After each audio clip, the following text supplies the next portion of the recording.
여러분은 기도에 관해서 어떻게 생각하십니까?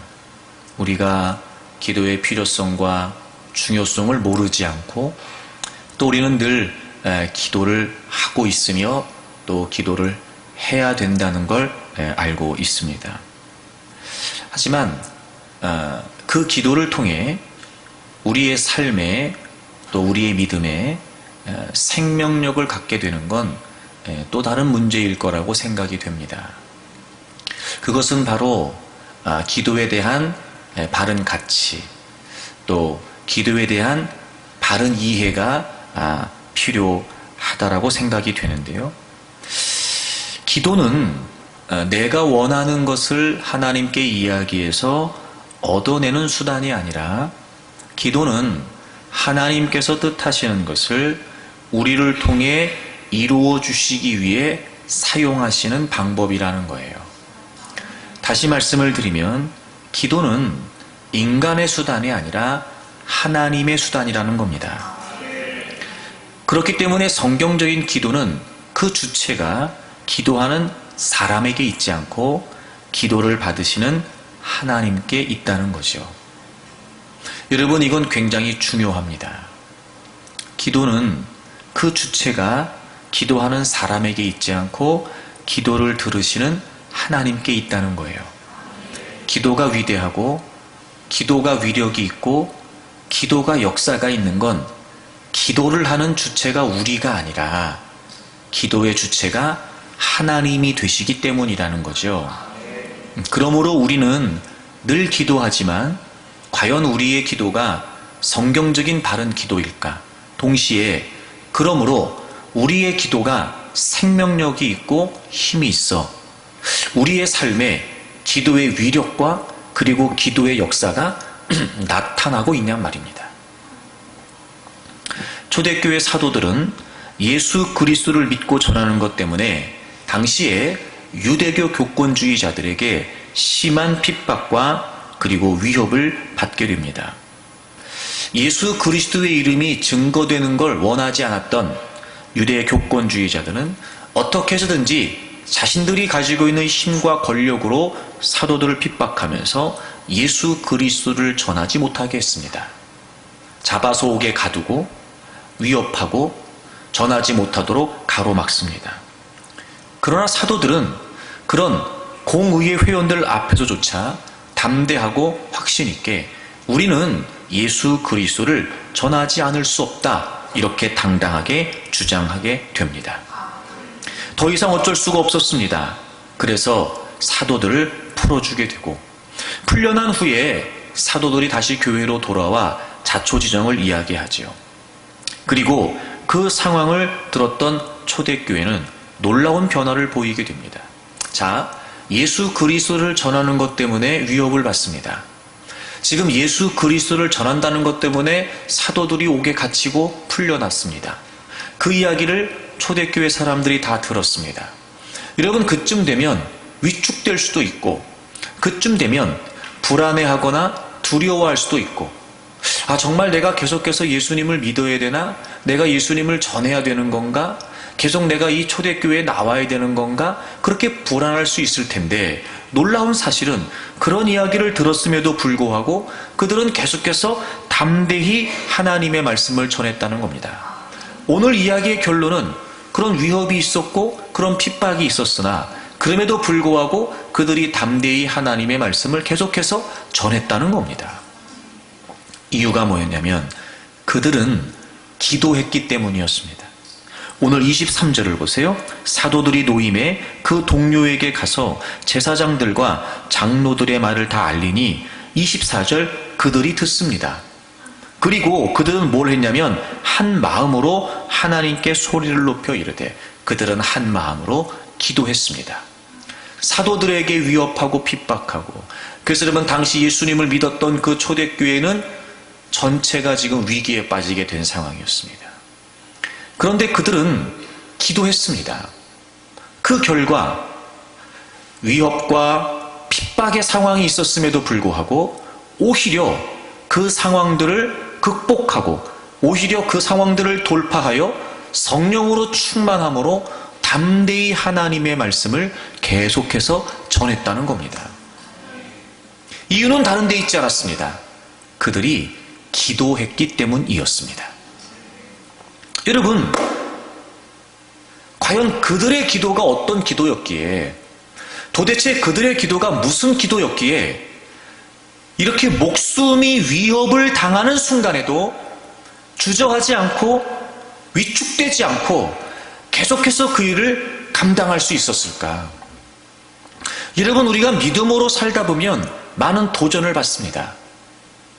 신락 같은 우리의 믿음이나마 유지하기가 어려울 만큼 원수마귀는 끊임없이 우리의 믿음을 무너뜨리기 위해 도전하고, 우리는 그 모든 상황에 때로는 여러분 눌려있기도 하고, 그 모든 상황을 극복하기는커녕 오히려 그 상황 앞에 주저앉아 도무지 믿음이 발휘되지 못하는 상황을 만나기도 합니다.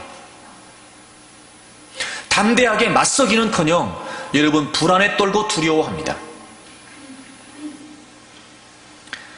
이유는 다른 데 있지 않습니다. 그들은 기도했기 때문에 이겼단 말이에요. 교회가 어려움을 만날 수 있습니다. 기도해야 됩니다. 여러분, 가정의 위기를 만날 수 있습니다. 기도해야 됩니다. 여러분, 개인적으로 어려운 상황을 만날 수 있습니다. 기도해야 됩니다. 여러분, 우리는 살면서 겪어봐서 알아요. 그 모든 어려움들을 내 힘으로 감당할 수 없다는 걸 알고 있습니다. 우리의 신앙을 허물어뜨리기 위해 도전하는 그 모든 도전과 위협과 시험들을 우리의 힘과 능력으로 감당할 수 없다는 걸 우리는 알고 있습니다. 그러므로 기도해야 됩니다. 저는 무엇보다 지금이 교회를 위해 기도해야 될 때라고 생각이 되어집니다. 여러분, 기도해야 됩니다. 기도해야 됩니다. 여러분 한번 스스로 살펴보십시오. 과연 우리가 교회를 위해 얼마나 기도하는가? 교회를 향하신 하나님의 뜻을 받들어 우리가 얼마나 기도하는가? 개인의 삶은 고사하고 여러분 교회를 위해 얼마나 우리가 기도하고 있는가? 기도해야 됩니다. 여러분, 지금 여러분 앞에 놓여져 있는 모든 삶의 문제들 또한 여러분이 노력하고 여러분이 수고한다고 되지 않습니다. 왜냐하면 그 모든 일들은 여러분의 힘으로 감당할 수 없기 때문입니다. 그러므로 기도해야 됩니다. 우리가 어찌 우리가 어찌 기도 없이 살아갈 수 있고, 어찌 우리가 기도 없이 우리의 힘으로 감당할 수 있겠냐 말입니다. 우리 앞에 놓여져 있는 자그마한 문제 하나, 여러분 우리의 지식이나 우리의 경험이나 우리의 힘으로 감당할 수 있냐 말입니다. 그럴 수 없습니다. 그러니 기도해야 됩니다. 기도하여 오늘 본문에 있는 것처럼 성령으로 충만한 능력을 힘입고 그런 핍박과 위협의 상황에서도 담대히 우리는 믿음의 행진을 계속할 수 있을 겁니다. 오늘 말씀을 통해서 저는 여러분이 기도에 대한 새로운 깨달음들이 있기를 바랍니다. 오늘 말씀을 통해서 성령 하나님이 여러분에게 깨닫게 하시는 바, 여러분에게 더 기도에 열심히 있기를 바랍니다. 그리고 무엇보다 기대하기는 지금까지 우리가 어떻게 기도해 왔는지 모르지만 여러분의 기도가 생명력 있는 힘이 있는 기도로 달라지기를 바랍니다. 그래서 여러분의 기도를 통해 여러분 앞에 놓여져 있는 모든 상황들을 여러분 넉넉히 감당할 수 있도록, 오히려 그 모든 상황들을 뛰어넘어 계속해서 믿음으로 전진해 갈 수 있도록, 절대 그 모든 상황들이 여러분의 믿음을 휘청거리도록 좌지우지하지 못하도록 여러분의 기도가 기도다운 기도가 되기를 바랍니다. 자, 그러면 이들의 기도는 어떤 기도였을까요? 첫째, 그들의 기도는요, 하나님을 바르게 인식하는 기도였습니다. 하나님을 바르게 인식하는 기도. 자, 제가 서두에 설명을 드렸습니다. 지금 이들이 만나고 있는 상황은 그저 그렇게 만만한 상황이 아니었습니다. 당시에 여러분 유대교의 교권주의자들은요, 정치적으로 종교적으로 막강한 힘과 권력을 갖고 있는 사람들이었습니다. 그들이 그 모든 힘을 동원하여 지금 여러분 교회를 가로막고 있는 겁니다. 더 이상 예수 그리스도를 전하지 못하도록 가로막고 있는 겁니다. 지금 그리고 그런 상황에 그들은 기도하는 겁니다. 모여서. 그런데 여러분, 그들의 기도는 우리의 기도와 좀 다르게 보입니다. 24절을 다시 보겠습니다. 그들이 듣고 한 마음으로 하나님께 소리를 높여 이르되. 여러분, 우리가 기도하면 늘 우리는 하나님께 기도한다는 걸 모르지 않습니다. 그런데 오늘 성경은요, 그들이 하나님께 기도했다고 기록하고 있습니다. 하나님께. 여러분, 기도는 다 우리가 하나님께 한다고 해요. 하지만 굳이 여러분, 왜 이들의 기도를 하나님께 기도한다고 표현했을까요? 왜 하나님을 향해 그들이 소리를 높였다고 말했을까요? 그건 여러분, 단순히 아무 의미 없이 하나님께 기도했다는 것이 아니라 그들은 그 문제 가운데 지금 기도하고 있으나 그들에게 있어 중요했던 건 문제 이전에 하나님이었다는 겁니다. 하나님. 여러분, 그들은요, 기도회 자리에서 하나님을 바르게 인식하여 기도하고 있습니다. 그래서 그들은 하나님, 우리가 하나님께 기도합니다 라고 말하면서 그들이 지금 처해 있는 상황이나 그들이 지금 처해 있는 문제나 이것을 얘기하지 않습니다. 참 놀라운 건 그들은 하나님을 향해 고백합니다. 먼저 24절을 보세요. 그들이 듣고 한 마음으로 하나님께 소리를 높여 이르되 대주제여 천지와 바다와 그 가운데 만물을 지은 이시여. 하나님께 지금 하나님이 어떤 분이신지에 관해 고백하고 있습니다. 우리는 기도할 때 하나님 지금 이게 이렇습니다. 이게 지금 다급합니다. 이게 지금 힘듭니다. 이것 빨리 해결해 주세요. 이렇게 우린 기도한단 말이에요. 마치 안 계신 하나님을 부르듯이 하나님 그러고 불러요. 그리고 빨리 나타나서 지금 내가 열거하는 이 모든 상황들을 정리해달라, 이렇게 우리는 기도합니다. 여러분 잘 들으십시오. 그런 기도를 하지 말라는 게 아니에요. 하지만 여러분, 우리는요 바르게 기도할 수 있어야 됩니다. 문제 때문에 우리가 기도의 자리에 있습니다. 맞아요. 그 문제가 우리의 힘으로 해결되지 않으니까 하나님 도와주세요 라고 기도하는 거 맞습니다. 그러나 중요한 건 뭐냐면 우리는 여전히 하나님께 기도한다고 말하지만 우리의 시선이 문제에만 머물러 있는 겁니다. 문제에만 매몰되어 있는 겁니다. 문제 때문에 기도를 하러 왔단 말이에요. 문제 때문에 기도하러 왔어요. 이거밖에 안 보였어요. 이게 전부였습니다. 이것 때문에 내 인생이 무너지는 것 같았고 이것 때문에 내 인생이 가로막혀 있다고 생각이 됩니다. 그래서 내 힘으로 감당할 수 없다. 하나님께 기도해야지. 그리고 문제를 가지고 하나님께 나왔습니다. 그런데 그가 기도의 자리에서 깨닫기 시작하는 겁니다. 내가 지금 하나님께 기도하고 있지. 지금 나는 하나님 앞에 있지. 내 기도를 하나님이 듣고 계시지. 그리고 하나님을 인식하는 순간 이제 문제에 있었던 그의 시선이 하나님께로 옮겨가는 겁니다. 그러면 문제는 더 이상 보이지 않아요. 문제 속에 매몰되어 있었던 내가, 문제 속에 머물러 있었던 내 시선이 하나님께 기도한다는 의식을 갖게 되면 비로소 그 시선이 하나님께로 옮겨지게 되는 겁니다. 여러분, 이 시선이 하나님께로 옮겨지는 건요 우리의 기도의 성패를 좌우합니다. 왜냐하면 문제 속에 있었던 이 시선이 하나님께로 향하면서 하나님이 어떤 분이신지를 깨닫기 시작하거든요. 하나님이 어떤 분이신지를. 첫째, 오늘 24절에 그들이 고백하고 있는 것처럼 하나님은 이런 분이십니다. 대주제이십니다. 이 대주제라고 하는 말은요 절대자라는 뜻이에요. 절대자. 모든 것을 주관하시고 다스리시는 절대자이시라는 뜻이에요. 하나님이 절대자이시고 그 다음에 그 가운데 만물을 지은 이시오. 창조주이시란 말이에요. 창조주. 그러니까 문제 속에 있었던 그들이 문제 때문에 하나님께 기도하고 있지만 그들은 지금 문제만 보고 있는 것이 아니라 살아계신 하나님을 바라보게 됩니다.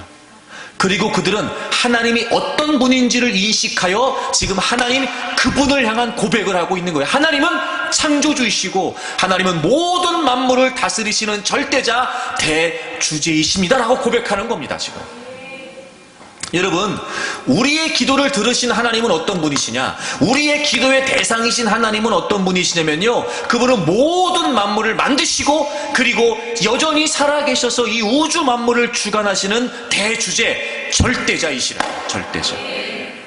하나님은 창조주이시고 하나님은 대주제이세요. 여러분, 사실 우리가요 기도의 자리에서 하나님이 창조주이시고 하나님이 대주제이시라고 하는 사실만 분명히 인식해도요 우리의 기도는 달라질 겁니다. 아, 하나님이 나를 만드셨군요. 아, 하나님이 나를 이 자리까지 이끄셨습니다. 하나님이 내 인생의 주인이시고 하나님이 나를 다스리시기 때문에 여전히 하나님이 나를 이끌어 가십니다. 여러분, 이 고백만 분명해도요, 지금 내 앞에 어떤 상황이 있고 지금 내 앞에 어떤 문제가 있다 할지라도요, 그 모든 문제로부터 오히려 자유함을 얻을 수 있습니다. 왜냐하면 문제에 빠져 있을 때는 그 문제가 내 인생을 좌지우지하는 줄 알았어요. 지금 내 앞에 놓여져 있는 가로막힌 그 상황이 내 인생을 쥐고 흔드는 줄 알았습니다. 아, 그런데 그게 아니었어요. 시선을 하나님께로 옮겨보니까 하나님이 그 문제보다 크시다는 사실을 깨닫게 되는 겁니다. 하나님을 인식하고 하나님을 인정하게 되면 더 이상 그 문제에 사로잡히지 않습니다.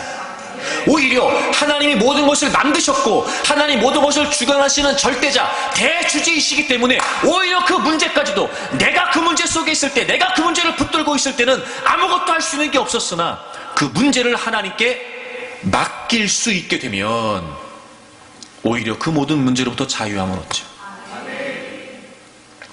왜요? 하나님은 창조주이시니까요. 하나님은 대주제이시니까요. 비로소 그 문제 속에 있을 때는 내가 할 수 있는 게 아무것도 없다고 생각했습니다. 그런데 하나님을 인식하게 되면 할 수 있는 게 생겨요. 뭐예요? 그 문제를 하나님께 맡기면 돼요. 왜? 그분은 창조주이시니까. 그분이 내 인생을 만드셨으니까. 그분은 대주제, 모든 것을 자신의 뜻 안에 이끌어 가시는, 다스리시고 통치하시는 분이시니까. 내 인생을 그분이 다스리고 계시니까 할 수 있는 게 생기는 거예요. 그 문제를 하나님께 맡기는 거예요.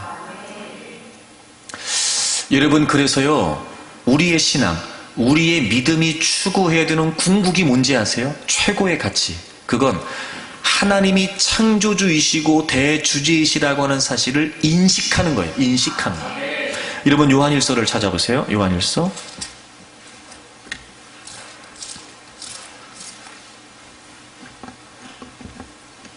요한일서 2장을 보겠습니다.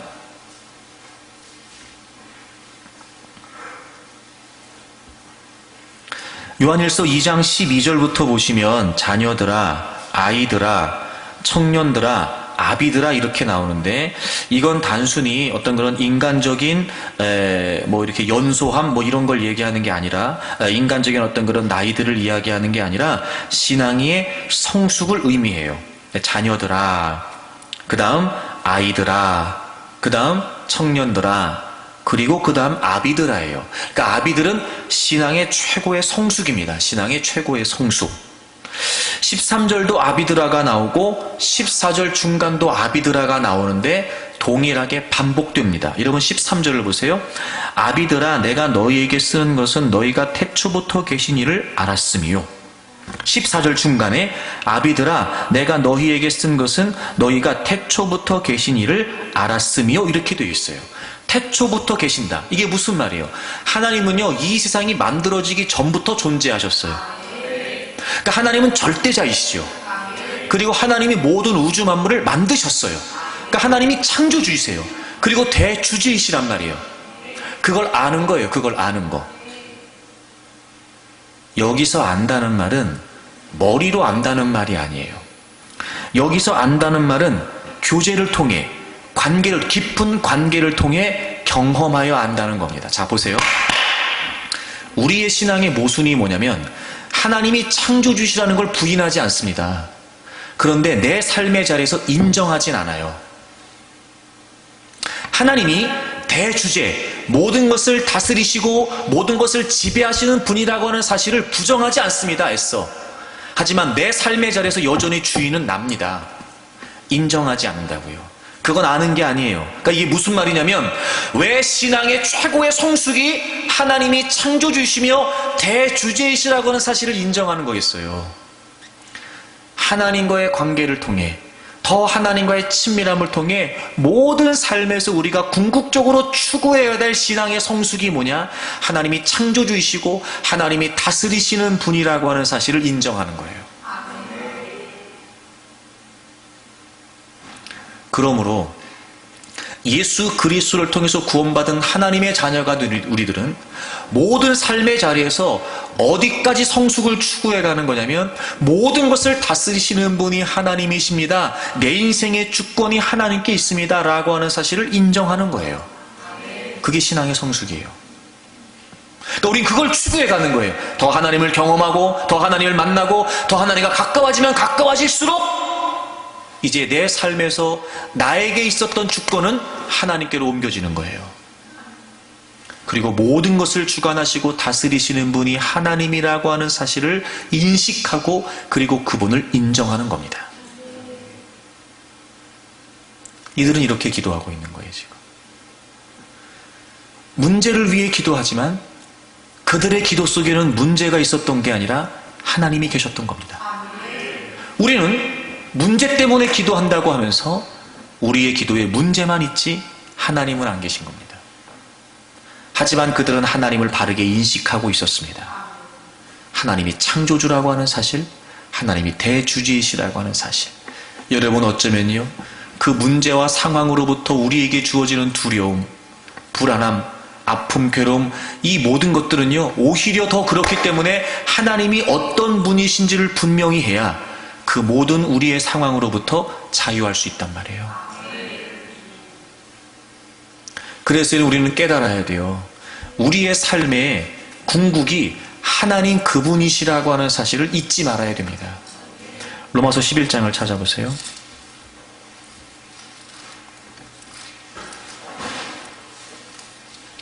로마서 11장 36절을 보겠습니다.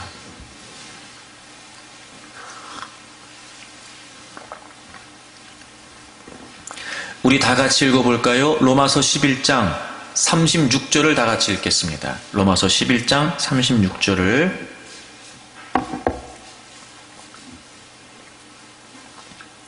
우리 다 같이 읽겠습니다. 시작. 이는 만물이 주에게서 나오고 주로 말미암고 주에게로 돌아감이라. 그에게 영광이 세세 있을지어다. 아멘.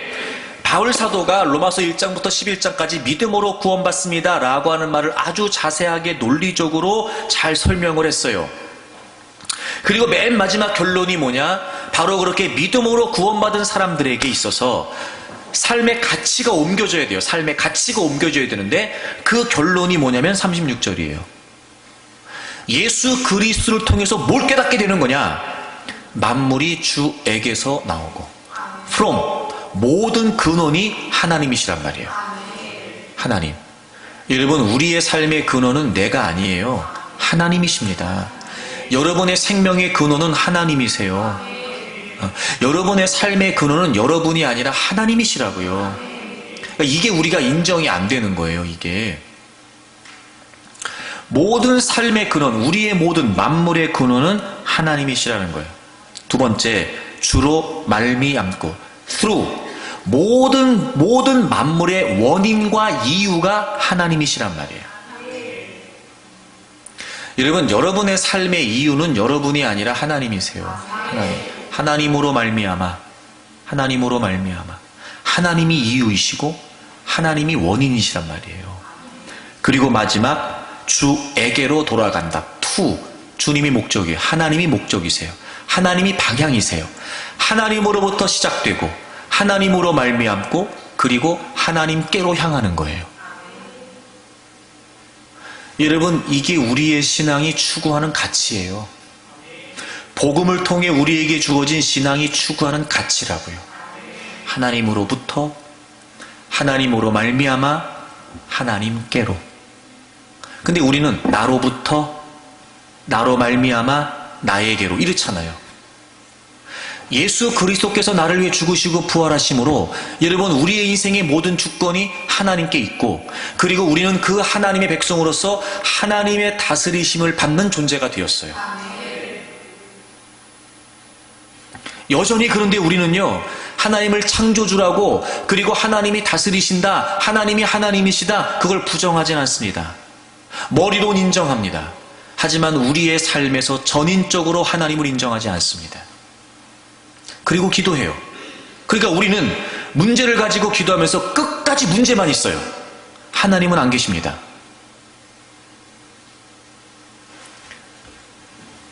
그러니까 기도에 생명력이 없어요. 그러니까 기도가 힘이 없습니다. 기도 이후의 삶에 아무런 역사가 없습니다. 기도 이후의 결과가 없습니다. 지금 여러분의 표정을 보면 제 말이 맞는 거예요.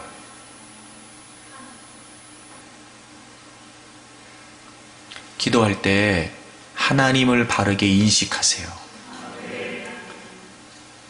근데 여러분, 이게 우리에게 얼마나 큰 은혜냐면요, 하나님은 창조주이시고 하나님은 대주제이세요. 그래서 주님이 우리에게 기도를 가르쳐 주실 때 이렇게 기도하라고 가르쳐 주셨어요. 제일 먼저 하늘에 계신 우리 아버지요 이렇게 부르라고 했어요. 여러분, 여기에 굉장히 중요한 의미가 담겨져 있어요. 하늘에 계신, 맞아요. 그 하나님은 초월적인 존재세요. 감히 우리 인간이 범접할 수 없는, 우리와 분명히 다른 분이세요. 창조주이시고 대주제이시고 거룩하시고 지존하시고 정말 초월적인 분이세요. 그런데요, 예수 그리스도를 통해서 그 하늘에 계신 분이 우리 아버지가 되셨어요. 우리 아버지. 초월적인 분인과 동시에 친근한 분이세요. 하늘에 계신 우리 아버지라고 하는 이 표현은요, 그분은 초월성을 갖고 계신 분이시지만 동시에 그분은 우리와 친밀한 분이시라는 의미예요. 우린 그런 분과 함께 하는 거예요. 그러니 그 위대하시고 창조주이시며 대주제이신 그 하나님이 내 삶에 간섭하시고 개입하셔서 나와 지금 함께 하신단 말이에요. 여러분, 이 하나님이 분명해지면 우리의 기도가 달라질 뿐더러 그 기도 때문에 우리의 삶도 달라질 수 있습니다. 그러니까 그 상황이 문제가 되지 않는 거예요. 그러니까 그 어려운 상황이 우리에게 문제가 되지 않는 겁니다. 그리고 전적으로 그 모든 것들을 하나님께 맡길 수 있게 되죠. 그분이 만드셨고 그분이 이끌어 가시니까. 하나님을 바르게 인식하세요. 하나님은 창조주이시며 대주제이십니다. 그러니까 이제 여러분이 기도할 때마다 문제 때문에 기도를 한다 할지라도 오히려 애써 힘써 의지적으로라도 문제에서 시선을 떼고 하나님을 향하세요. 그리고 하나님을 오히려 고백하세요. 내가 그 문제 때문에 하나님을 인정하지 못하고 하나님을 바라보지 못한 채 흔들리고 있을 때마다 하나님은 창조주이시고 하나님은 대주제이십니다. 막 고백하는 거예요. 오히려 일부러 더 그리고 자꾸 하나님을 바라보는 겁니다. 또 하나님은 어떤 분이시냐면요, 오늘 본문으로 돌아오세요. 사도행전 4장 25절을 보세요. 또 주의 종 우리 조상 다윗의 입을 통하여 성령으로 말씀하시기를 어찌하여 열방이 분노하며, 그리고 26절 그의 그리스도를 대적하도다 이렇게 되어 있어요. 요 중간에 어찌하여부터 대적하도다까지는 시편 2편 1절 2절 다윗이 기록한 시편 2편 1절 2절을 그대로 인용했어요. 이 내용은 어떤 내용이냐면 예수 그리스도께서 우리를 구원하시기 위해 고난받으시고 죽으실 것을 예언한 내용이기도 합니다. 그 내용을 언급하면서 25절에 또 주의 종 우리 조상 다윗의 입을 통하여 성령으로 말씀하시기를. 자, 여러분, 이 시는 다윗이 쓴 거 맞아요. 그런데 다윗의 이야기가 아니라 다윗의 입을 통하여 누가 말씀하신 거예요? 성령님이, 하나님이 말씀하신 거예요. 그러니까 시편 2편 1절과 2절 예수 그리스도가 모든 인류의 죄를 위해 고난받으시고 죽으실 것에 관해 예언된 이 말씀은 단순히 다윗의 이야기가 아니라 하나님의 말씀이란 말이죠. 그런데 그 예수 그리스도께서 고난받으시고 죽으실 것에 관해서 아직 이루어지지 않았지만 하나님께서 계획하고 계셨던 그 뜻을 성령 하나님의 감동에 의하여 다윗이 기록한 거죠. 지금 그 고백을 하고 있는 거예요. 이 무슨 말일까요, 여러분? 하나님은 어떤 분이시냐면요, 자신의 뜻을 말씀하시는 분이세요. 하나님은 하나님이 갖고 계신 계획, 하나님이 이루시기를 원하시는 계획을 절대 우리 모르게 하지 않으세요. 하나님은 하나님 자신을, 자신의 뜻을 말씀하심으로 드러내신단 말이에요. 그리고 그러니까 하나님은 모든 인류의 죄를 구원하시기 위해 예수 그리스도를 십자가에 못 박아 죽이시려고 계획하고 계셨어요. 그게 하나님의 뜻이었단 말이에요. 근데 하나님은 그걸 모르게 하지 않으셨어요. 이미 예수 그리스도께서 오시기 몇 년 전부터, 수천 년 전부터 계속해서 예언하신 겁니다. 선지자들을 통하여, 이렇게 다윗을 통하여 계속해서 하나님은 구약에서 예수 그리스도를 이 땅에 보내실 것에 관해 말씀하셨어요. 그 고백을 하는 거예요. 하나님은 어떤 분이시냐? 하나님은 하나님 자신의 계획과 뜻을 우리에게 말씀하시는 분이시란 말이에요. 여러분, 이건 굉장히 중요한 의미를 갖습니다.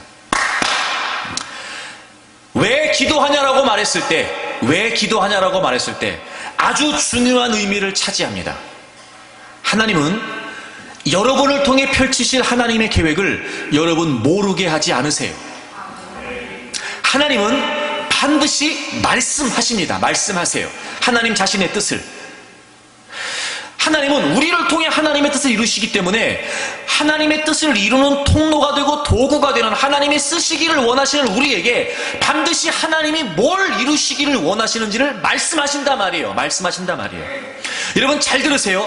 우리가 하나님을 경험하는 건 하나님의 말씀을 통해 하나님을 경험하는 거예요. 말씀을 통해 드러내시는 하나님의 뜻을 통하여 우리는 하나님을 경험하게 되는 거예요. 창세기 1장을 가보세요. 창세기 1장.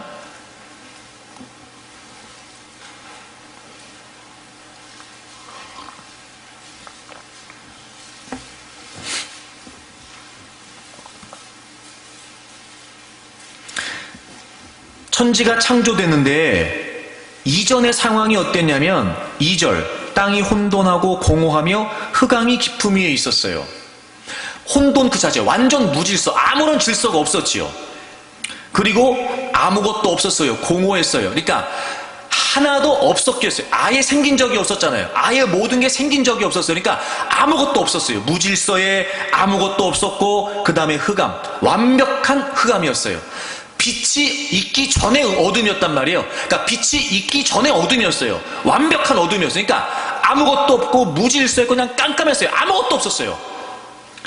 그런데 하나님의 영은 수면 위에 운행하셨어요. 그러니까 하나님은 계셨어요? 안 계셨어요? 하나님은 계셨어요. 자, 보세요. 아무것도 없었어요. 흑암 그 자체였어요. 무질서, 공허했어요. 그런데 거기에 하나님은 계셨답니다. 그걸 어떻게 하냐면 3절, 하나님이 이르시되 말씀하셨어요. 빛이 있으라 하시니 빛이 생깁니다. 자, 아무것도 없었어요. 깜깜했어요. 공허했어요. 무질서였어요. 근데 하나님은 계셨대요. 그걸 어떻게 알게 됐냐면 하나님이 빛이 있으라 말씀하셨는데 하나님이 말씀하신 대로 빛이 생겼어요. 몰랐어요, 하나님이 계신지. 근데 하나님은 하나님 자신을 어떻게 드러내셨냐? 말씀하셨어요. 말씀. 빛이 있으라 말씀하시니까 하나님이 말씀하신 대로 빛이 생겼지요. 아, 그래서 하나님이 계셨다라고 하는 사실을 알게 된 거예요. 여러분, 하나님은요, 하나님 자신을 말씀을 통해 드러내신단 말이에요. 말씀을 통해. 하나님은 말씀을 통해 자신을 나타내신다고요. 여러분, 제가 왜 여러분에게 끊임없이 말씀을 강조하겠습니까? 말씀을 통하여, 말씀으로부터, 말씀으로 인하여, 말씀이 아니고서는 우리가 하나님을 경험할 수가 없어요. 경험할 수가. 왜냐하면 하나님은 자신을 말씀을 통해 드러내시며 자신의 뜻을, 자신의 계획을 말씀을 통해 우리에게 나타내시기 때문에 그렇습니다. 그리고 마침내 하나님의 말씀대로 이루어지는 과정 가운데 하나님의 말씀대로 성취됨으로 말미암아 우리는 하나님이시군요 라고 하는 걸 깨닫게 된단 말이에요. 제가 여러분에게 자꾸 말씀드리는데 잘 들으세요. 잘 들으세요, 여러분. 중요한 얘기니까. 우린 하나님을 어떻게 만나려고 하냐면 삶에서 체험으로만 만나려고 합니다. 그렇게 하나님 만나는 게 아니에요, 여러분. 자, 내가 삶에서 체험했다고 칩시다. 그게 하나님의 역사인지 무슨 근거로 아냔 말이에요. 무슨 근거로? 에? 무슨 근거로? 그게 먼저가 아니에요. 말씀이 먼저예요.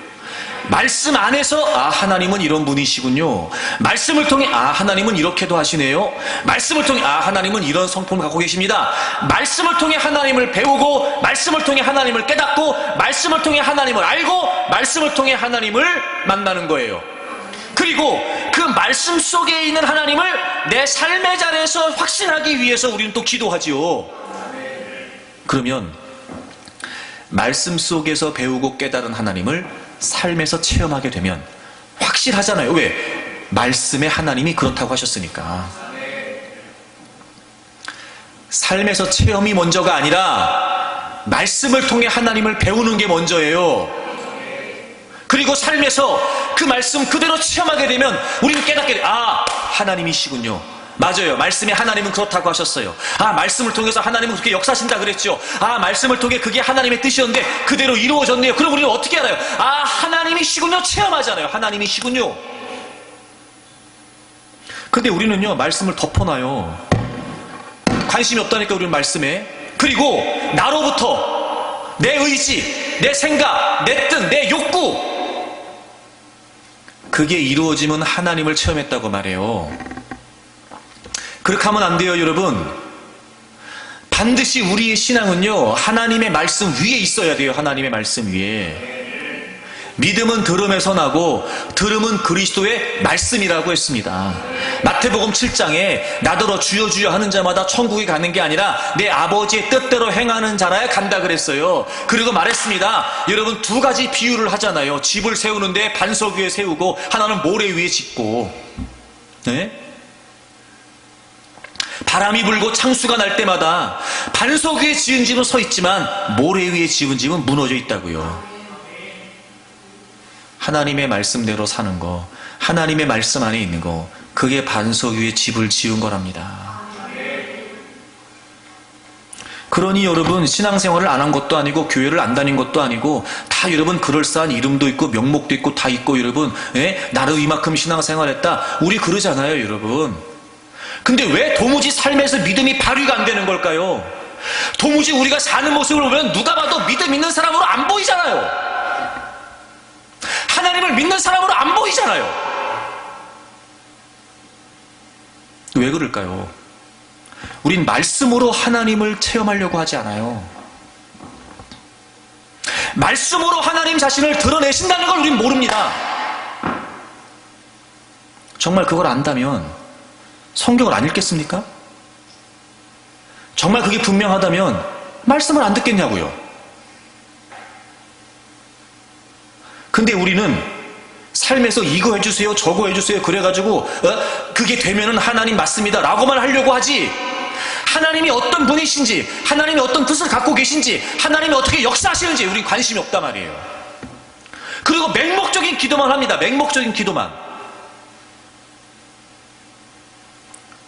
여러분, 오해하지 말고 잘 들으세요. 중요합니다. 잘 들으세요. 제가 그런 얘기 한 적이 있었는데, 우리는 우리가 기도해서 이루어진 줄 알아요. 참나. 제가 말씀드렸죠. 근원도, 원인도, 이유도, 결과도 우리가 아니라 하나님이시라니까요. 아니, 그러면 우리가 지금까지 살면서 벌어지는 모든 상황의 모든 일들을 다 우리가 기도해서 다 이루어졌습니까? 네? 우리가 미처 생각하지 못하고 미처 기도하지 못한 일들이 얼마나 많이 됐는지 몰라요, 지금까지. 그러니 함부로 기도해서 이런 얘기 하지 말란 말이에요. 뭐가 되고 뭐가 이루어지고 뭘 얻게 되고 뭐가 채워지고 이런 거는 주님이 주님의 뜻에 의해 하시는 거지. 그럼 내가 살아가는 모든 일에 일거수일투족을 내가 다 생각하고 고민해가지고 다 하나님께 기도해가지고 하나님이 되게 하신 겁니까? 만약에 그렇게 따지면 우리 삶은요, 이만큼보다 더 형편없어져야 돼요. 우리가 다 기도하는 거 아니거든요. 다 기억하고 기도하는 거 아니고요. 우리가 세밀하게 다 살펴서 기도하는 거 아니에요. 근데 지금까지 돼 왔잖아요. 기도는 그렇게 하는 게 아니라고요.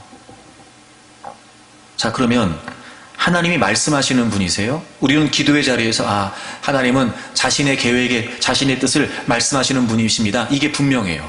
자, 그럼 우리 뭘 하면 될까요, 이제? 뭐 하면 돼요, 이제 우리는? 내가 너무 뭐라 그래가지고 주눅 들었어요, 다 지금? 자, 하나님은 말씀하신 하나님이에요. 그럼 우리 뭐 하면 되냐고요? 들으면 되지. 들으면 되지요. 문제 때문에 막 달려왔어요. 근데 하나님이 의식이 됐네. 하나님은 창조주이시고 하나님은 대주제이시고 그리고 하나님은 우리에게 자신의 뜻을 말씀하시는 분이에요. 그럼 문제에서 시선이 하나님께로 옮겨가면 이제 우리가 하는 건 뭐예요? 들으면 돼요. 여러분, 기도는요, 하나님의 뜻을 듣는 거예요. 하나님의 뜻을 깨닫는 거라고요. 근데 우리는 들으려고 하지 않고 말하려고만 해요. 우리가 얼마나 웃긴가 얘기해 볼까요, 여러분? 우리는요, 내가 원하는 걸 갖기 위해서 우리가 알고 있는 성경의 모든 지식을 다 동원하고 성경에 나와 있는 다양한 예들을, 여러분, 요거는 내 거다 싶은 걸 가지고 하나님을 설득하려고 합니다. 네. 하나님, 성경에 그 사람은 그렇게 하셨는데 요게 지금 그 상황인 것 같은데 나도 그렇게 해주세요. 하나님, 말씀에 요런 말씀이 있죠. 해주세요. 우리는요, 들으려고 하지 않고 우리가 조금 알고 있는 알량한 성경적인 지식과 다양한 예화들을 가지고 하나님을 설득하려고 기도한다고요. 아마 지금 우리가 이렇게 여러분 허탈하게 웃는 것처럼 주님도 우리가 기도할 때마다 웃으실지 모르지. 아휴, 언제나 할라나 언제나. 아이고 참나. 그러지 않으실까요? 기도는 말씀하신 하나님이 분명하기 때문에 자신의 뜻을 갖고 계시고 자신의 뜻을 말씀하시고 자신의 뜻을 계시하신 하나님이 분명해지면 듣게 돼 있단 말이에요. 들으려고 있는 거예요. 들으려고 기도하는 거예요. 그도 그럴 것이 하나님의 뜻을 하나님이 우리에게 말씀하시지 않으시면 우리가 어떻게 알아요? 우리가 어떻게 하냐고요? 그렇기 때문에 하나님은 우리를 통해 하나님의 뜻을 이루어 가실 때 반드시 말씀하신단 말이에요. 첫째, 들을 수 있다는 걸 몰라요. 둘째, 들으려고도 하지 않습니다.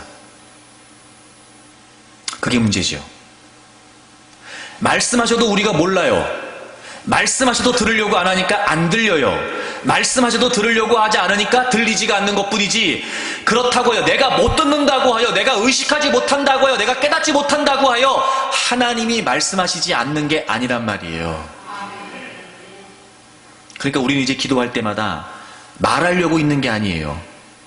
하나님께 들으려고 있는 거예요. 우리가 더 기도할 때마다 힘써야 될 일은 도대체 하나님이 어떤 뜻을 갖고 계실까? 하나님, 어리석은 저에게 알려주세요. 깨닫게 해주세요. 말씀해주세요. 그렇게 해야 돼요. 여러분, 이미 하나님께서는요, 예수 그리스도를 통해서 우리에게 약속해 주셨어요. 약속해 주셨다고요. 우린 반드시 하나님의 음성을 들을 수 있습니다. 요한복음 10장을 찾아보세요.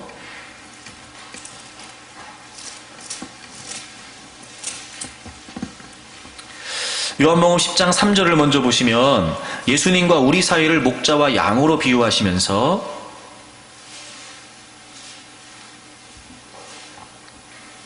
3절에 보세요. 10장 3절. 문지기는 그를 위하여 문을 열고 양은 그의 음성을 듣나니 그가 자기 양의 이름을 각각 불러 인도하여 내느니라. 목자가 양을 어떻게 인도해 가냐면 이름을 부른답니다. 불러요. 목자는 계속 양을. 그럼 양은 뭐 하면 되지요? 들으면 되지요. 그리고 그 목자를 따라가는 거예요. 그게 목자가 양을 인도하는 방법입니다. 여러분, 27절을 보겠습니다. 27절. 내 양은 내 음성을 들으며 나는 그들을 알며 그들은 나를 따르느니라. 내 양은 내 음성을 듣는답니다. 그러니까 목자는 뭐 한다는 거죠? 부른다는 거예요. 그럼 양은 어떻게 하면 돼요? 들으면 됩니다. 그러면 그들을 알며 나를 따른대요. 이 안다라고 하는 말은 제가 여러 번 설명했는데, 이 안다라고 하는 말은 머리로 안다는 개념이 아니에요. 경험으로 아는 거예요. 관계로 아는 거예요. 관계로 아는 거예요. 관계로. 그래서 여러분이 안다라고 하는 이 단어는요, 지극히 사적인 관계를 의미해요. 사적인 관계를. 남녀 사이의 지극히 사적인 관계. 그런 관계를 의미할 때도 이 안다라고 하는 단어를 썼단 말이에요. 그러니까 이런 겁니다. 목자와 양의 진정한 관계는 뭐냐면요, 말하고 듣는 관계예요. 그리고 그들은 나를 따르느니라. 그러니까 우리는 어떻게 따라가는 거예요? 듣고 따라가는 거예요. 듣고. 그러니까 목자는 양을 계속 불러요. 양을 계속 얘기를 해요. 그러면 양은 그걸 들어요. 내 목자니까. 그게 목자고 양이란 말이에요. 그래서 여러분, 그런 표현도 있죠. 너희들이 내 양이니까 내 음성을 듣는다는 거예요. 26절 보세요. 너희가 내 양이 아니므로 믿지 아니하는도다. 내 양이 아니므로 믿지 않는 거예요. 그럼 양이면 어떻게 되는 거예요? 믿는 거예요. 그러니까 목자와 양의 관계는 뭐냐면 듣는 관계예요. 듣는 관계. 그리고 목자가 인도하는 대로 그 음성을 듣고 어떻게 하면 돼요? 따라가면 돼요. 그래서 예수 그리스도를 통해서 하나님과 우리 사이에 깨어졌던 관계를 회복해 주셨잖아요. 그리고 그 예수 그리스도 안에서 우리에게 새로운 언약을 주셨어요. 여러분 예레미야 31장을 찾아보세요.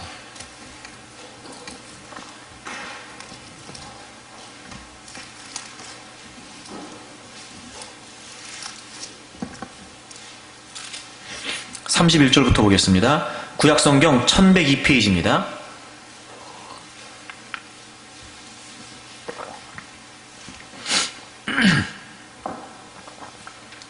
여호와의 말씀이니라. 보라, 날이 이르리니 내가 이스라엘 집과 유다 집에 새 언약을 맺으리라.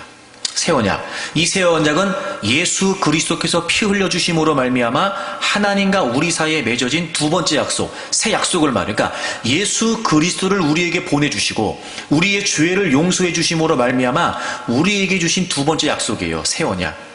그게 뭐냐면 33절.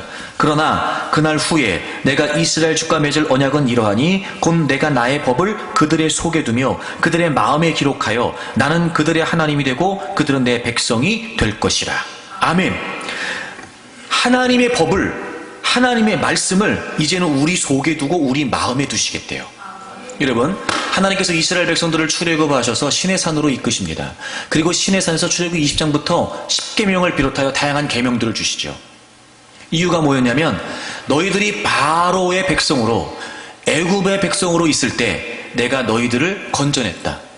이제 너희들은 내 백성이 됐다. 그러니 이제부터 너희들은 내 말을 들어라. 그러면 나는 너희의 하나님이 되고 너희는 내 백성이 된다. 그거였어요. 그들이 이제 하나님의 백성이 되었기 때문에 그들은 하나님의 말씀을 지켜야 됐어요.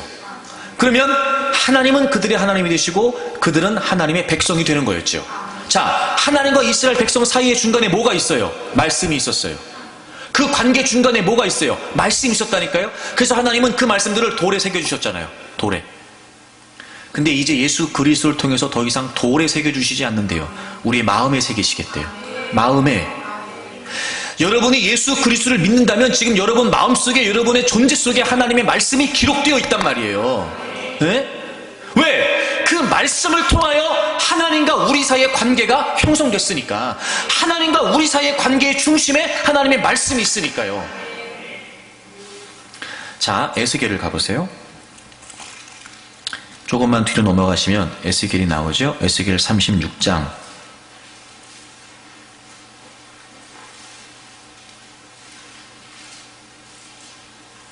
27절 보겠습니다. 구약성경 1208페이지예요.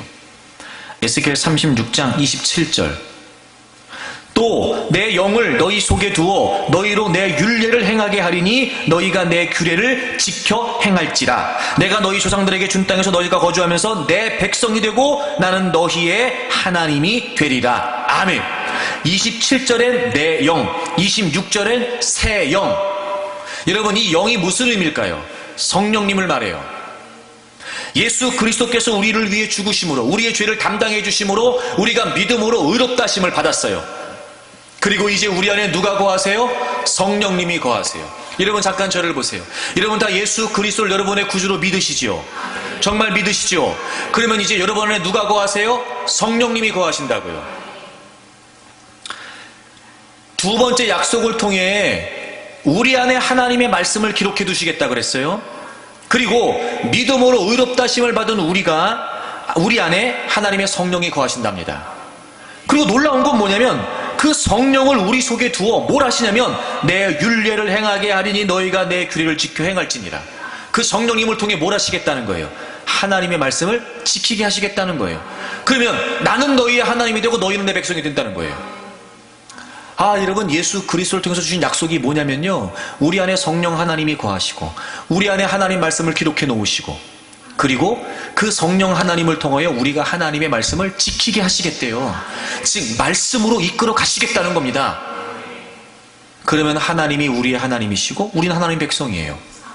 자, 그러니까 예수 그리스도를 통해서 우리가 구원받은 하나님 백성 되었어요. 그러니까 이제 우리는 누구 말씀대로 살아야 돼요? 하나님 말씀대로, 하나님 뜻대로. 여러분, 우리가 하나님의 말씀대로 살아서 하나님 백성이 된 게 아니에요. 하나님 백성이 되었기 때문에 하나님 말씀대로 사는 겁니다. 그죠? 그런데 그 말씀을 지키게 하시기 위해서 우리 안에 뭘 두시겠대요? 성령님을 주시겠대요. 요한복음 14장을 가보세요.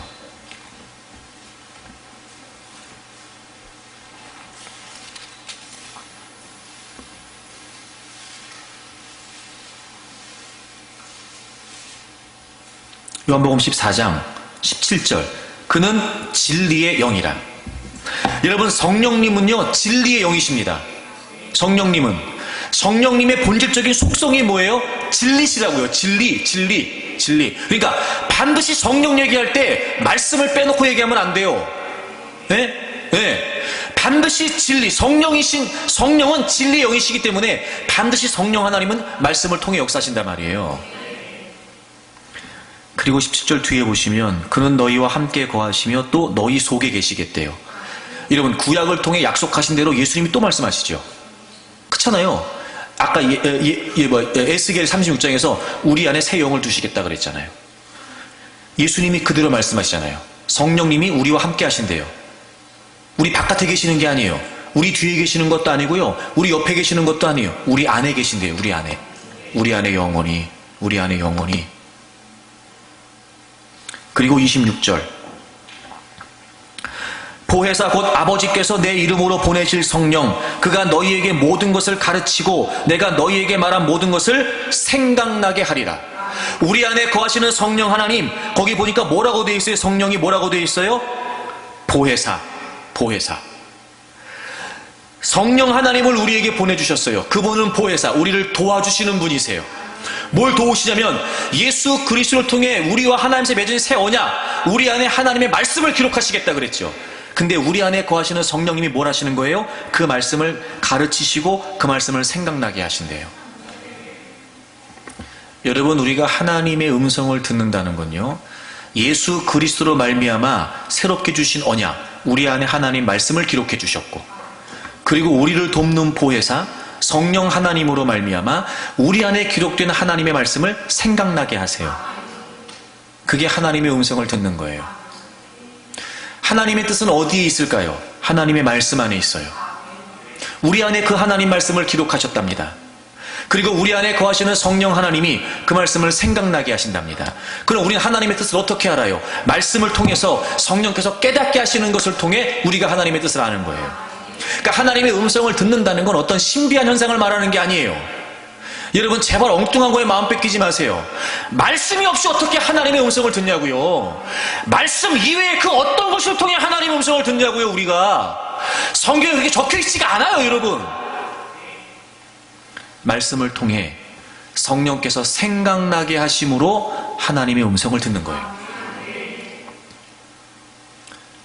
하나님은 우리에게 말씀하세요. 우린 하나님의 말씀을 통해 성령께서 깨닫게 하시는 바 하나님의 음성을 듣는 거란 말이에요. 근데 여러분, 우리는 우리 안에 내 생각도 있단 말이에요. 요한복음 13장에 있는 것처럼 사단이 예수님을 팔 생각을 가룟 유다의 생각에 집어넣었다 그랬어요. 우리 안에는요 원수마귀의 생각도 있어요. 그래서 우리는 하나님의 말씀을 통해 하나님의 음성을 분별하는 거예요. 생각이 다 주님의 생각이겠습니까? 생각이 다 주님의 뜻이겠습니까? 그러니까 말씀 통해서, 말씀 안에서 성령께서 깨닫게 하시는 거, 그게 하나님의 뜻이라고요. 여러분, 이제 기도할 때 듣기 위해서 기도하세요. 듣기 위해서. 그러니까 제가 자꾸 여러분의 삶의 자리에서 자꾸 말씀을 묵상하라는 거예요. 말씀 없이 우리가 어떻게 하나님의 뜻을 알겠습니까? 어떻게 알아요? 모르면, 하나님이 어떻게 하시려고 하는지를 모르면 우리 인생은 더 힘들어질 수밖에 없어요. 자, 어려운 문제가 있어요. 여러분, 문제가 있어요.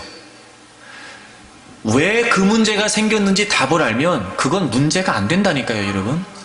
우리가 대개경 힘들다고 말하는 이유가 뭐냐면 이유를 모르니까 힘든 거예요. 이유를 알면 오히려 그 힘든 과정도 감사해요. 이유를 아니까. 그 문제를 통하여 하나님이 뭘 이루시려고 하는지를 아니까 오히려 그 문제까지도 감사하다니까요, 여러분. 아멘이 안 되시네. 그런데 문제는 뭐냐? 이유를 모르니까 환장하는 겁니다. 그러니까 단순히 문제를 없애달라고 기도하지 말고 하나님의 뜻을 듣기 위해 기도하시라고요. 여러분, 들을 수 있습니다. 여러분에게 안 들린다고 하여 하나님이 말씀하시지 않는 게 아니란 말이에요. 단 말씀 안에서 성령께서 생각나게 하시는 대로 우리 말씀을 하나님의 뜻을 들을 수 있어요. 그래서 하나님이 이렇게 하시는 거예요. 끊임없이 우리로 하여금 말씀 안에서 하나님의 뜻을 깨닫기를 원하신단 말이에요. 여러분, 제발 부탁입니다. 또 부탁합니다. 여러분, 아무리 강조도 지나치지 않습니다. 성경을 읽고 말씀을 묵상하고 자꾸 말씀을 들으시라고요. 그러면 성령께서 그 안에서 우리 안에 생각나게 하세요. 그렇게 하나님의 뜻을 듣는단 말이에요. 그리고 이들이 또 뭐라고 고백했냐면 하나님께서 말씀하시는 분만이 아니라 그 말씀대로 성취하시는 분이라고 고백합니다. 이런 본문으로 돌아오세요. 사도행전 4장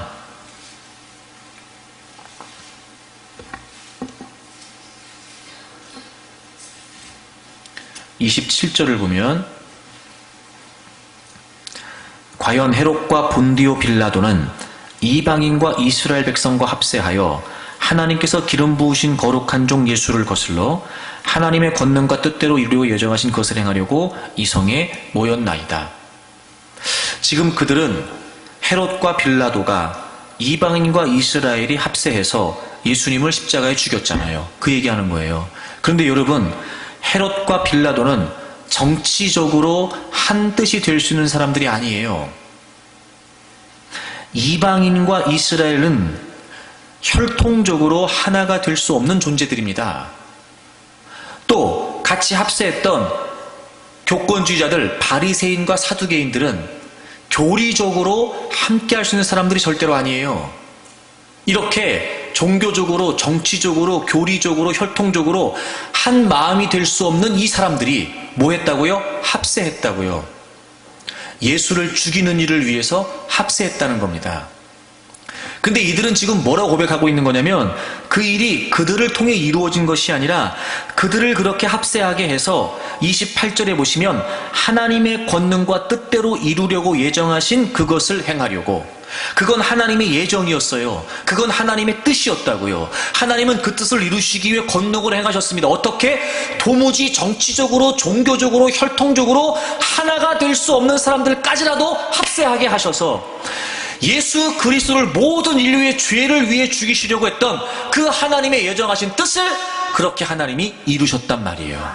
상상할 수 없는 방법으로, 불가능한 모습으로, 도무지 그들이 하나가 될 수 없는데 그럼에도 불구하고 하나님은 하나님 자신의 뜻을 이루시기 위해 그렇게 역사하셔서 마침내 모든 인류의 죄를 위해 예수 그리스도를 십자가에 죽이시려고 했던 그 하나님의 뜻을 이루셨단 말이에요. 하나님은 말씀만 하시는 분이 아니라 하나님은 말씀하신 대로 이루시는 분이란 말이에요.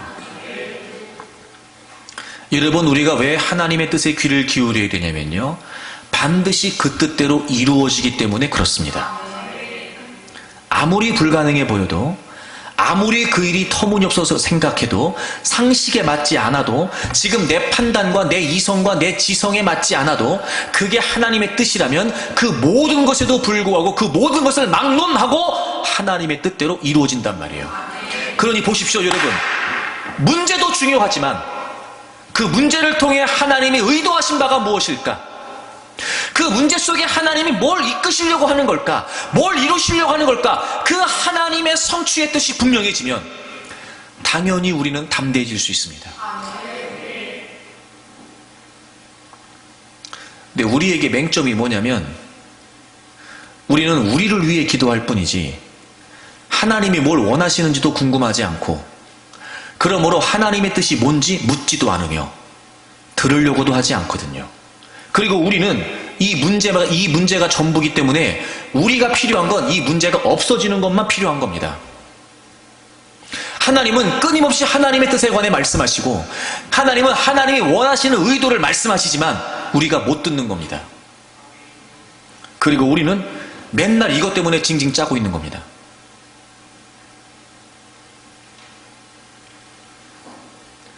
하나님은 이것 때문에 우리를 힘들게 하시는 분이 아니세요. 하나님은 이런 문제 때문에 우리를 괴롭게 하려고 하시는 게 아니라고요. 우리가 정말 하나님을 모르는 거죠. 우리가 정말 하나님을 모르는 거예요. 하나님은 이 문제를 통해 무언가 원하시는 뜻이 있는 거예요. 이루시려고 하는 뜻이 있는 거라고요. 그걸 찾는 거예요. 그래서 기도하는 거예요. 기도의 자리에서 하나님이 어떤 분이시다라고 하는 사실만 분명해지면 우리의 기도가 달라지고, 무엇보다 하나님이 예정하신 그 뜻대로 이루실 것이 분명하니까, 하나님은 신실하시니까, 하나님은 인생이 아니시기 때문에 시건치 않으신다 그랬어요. 그러므로 반드시 하나님의 뜻이라면 그건 그 뜻대로 이루어질 테니까, 오히려 그 문제를 돌파하고라도 하나님의 뜻을 향해 가는 겁니다. 이럴 수도 있겠죠? 그 문제가 해결되고 그 문제가 없어지는 차원이 아니라 진정한 하나님의 뜻을 발견하게 됐다면 오히려 그 문제가 우리에게 걸림돌이 되는 게 아니라 디딤돌이 되어서 그 하나님의 뜻을 향해 더 폴짝 뛰는 거예요. 그러니 그의 기도는 힘이 있을 수밖에 없어요. 그러니 그의 기도는 생명력이 있을 수밖에 없죠. 그러니 그의 기도는 기도 이후의 삶에 분명한 결과가 있는 겁니다. 결과가. 언제까지 여러분 기도를 내가 원하는 걸 구해서 받고, 내가 괴로운 문제 때문에 기도 때 문제가 해결되고 이런 것만을 위해 기도하겠습니까? 언제까지? 여러분의 기도를 바꾸세요. 바꾸세요. 성경적인 기도를 하기 위해 훈련하세요. 훈련하세요. 기도다운 기도가 되기 위해 끊임없이 하나님의 말씀을 더 상고하세요. 말씀이 없이 기도한다는 건 여러분 허황됩니다.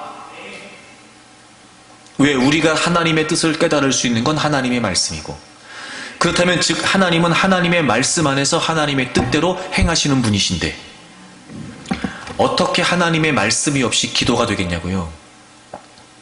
말씀이 없이 하는 기도가 기도이겠냔 말입니다.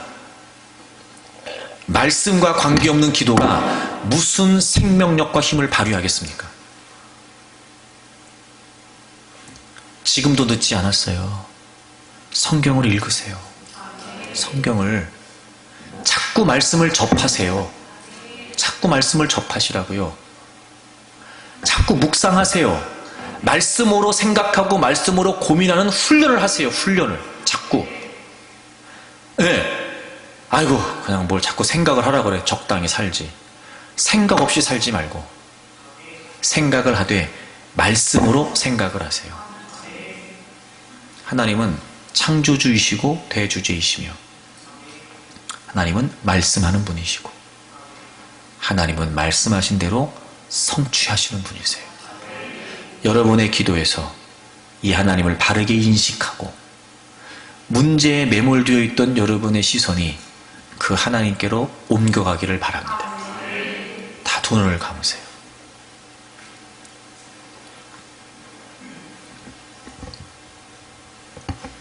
여러분 이렇게 생각해 보세요. 오늘도 하나님이 우리에게 말씀을 주셨네요. 그렇죠? 그럼 이 말씀 안에 여러분을 향하신 하나님의 음성은 과연 뭐였습니까? 우리 안에 거하시는 성령 하나님께서 이 말씀 속에 과연 여러분에게는 뭘 원하셔서 들려주셨을까요? 물론 누구에겐가는 기도해라 이런 말씀일 수도 있을 겁니다. 하지만 단순히 기도해랄까? 주신 이 다양한 말씀 안에 과연 여러분에게 하신 하나님의 음성은 뭐냔 말이에요. 제가 잔소리 같지만 설교를 시작하면서 꼭 여러분에게 하지요. 말씀 안에서 하나님을 만나라고.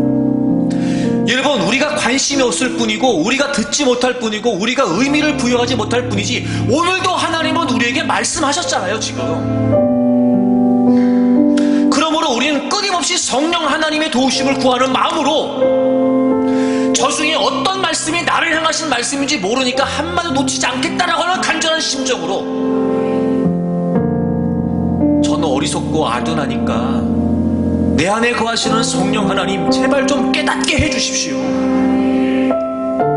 나를 향하신 하나님의 음성이 무엇인지 분명히 들을 수 있도록 성령 하나님 내 안에 역사해 주십시오. 이렇게 우리가 말씀을 들어야 했습니다.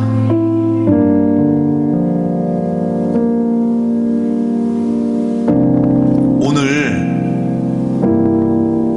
이 말씀 중에 여러분을 향하신 하나님의 음성은 뭐였습니까?